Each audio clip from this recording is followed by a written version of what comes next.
Alright, so what are we gonna do today?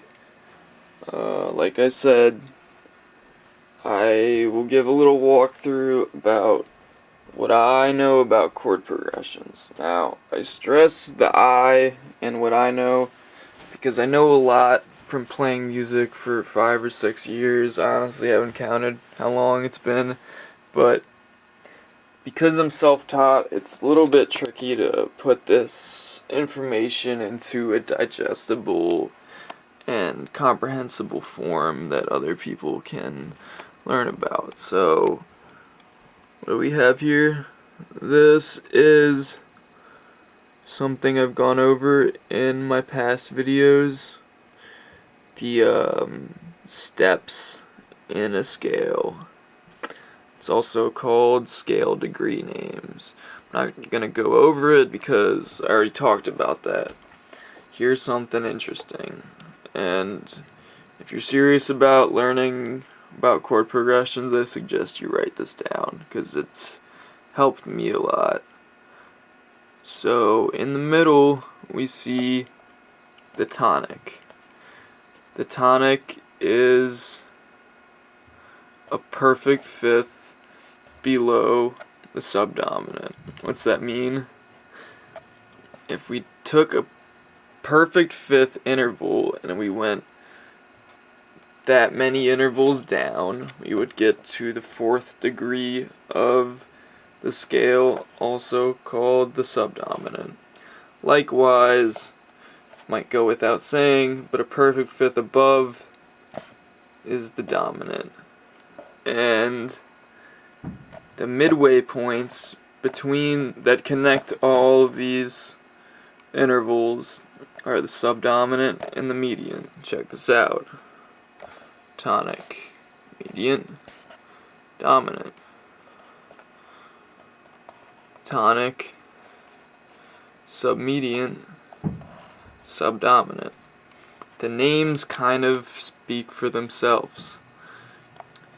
What this all breaks down to is understanding your intervals. If you can figure out how intervals work, you can understand a great deal about chord progressions and how they work. So, here's an image that I've drawn. It's kind of like the circle of fifths, except that on the inside, I've drawn how thirds connect the circle of fifths. That's why it's got this little wavy pattern, because I have the relative minor written under all the chords, and it's interesting because the third of a minor triad is the root of its relative major triad, and likewise the third of a major triad is the dominant of its relative minor triad. And here I have a little illustration. It's kind of a simplified version of this. And let's see, what else can I go over? Aha! My favorite jazz standard, Autumn Leaves. Interestingly enough, this is a song that's built solely off of fourth intervals. A minor to D7 is a fourth. D7 to G major 7, that would be a fourth. What do you think G to C is? Fourth. C to F sharp, half diminished 7.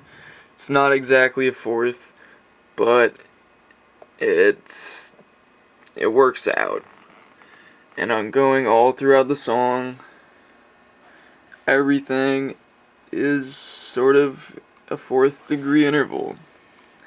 That's why I'm stressing the fact that learning your intervals goes a long way with understanding how chord progressions work. Because what is a chord progression? What is a chord, first of all? It's a set of intervals that sound good together.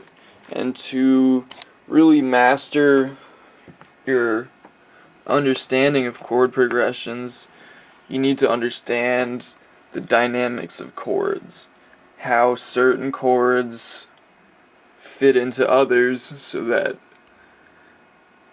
if you want to transition between one chord to another, you know, oh, if I go a fifth up, it's gonna make a tense sound. I suppose this is what we can turn to next, is something that music theory teachers have stressed to me, is that there's a gravity that kind of dictates chord progressions.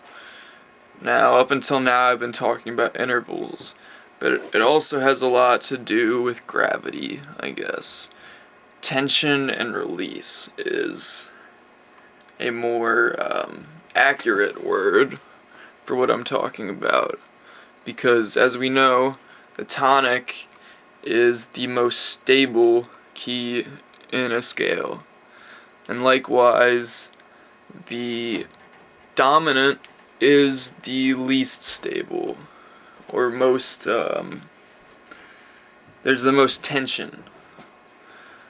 Another important thing to take note of would be the best resolutions are the ones that have the most tension, or the most fluidity. There's two that are especially effective: half-step resolutions and okay, so an example of a half-step resolution would be from C sharp to C, that's a half step, or from the leading tone to the tonic, that's also a half step. Another great resolution, and this is used in cadences, is the dominant to the tonic. Whether your dominant is minor or major, it always sounds great when it resolves to the tonic. And if it's necessary, I can go over some more of this, but I think I've covered most of what I want to talk about. Peace.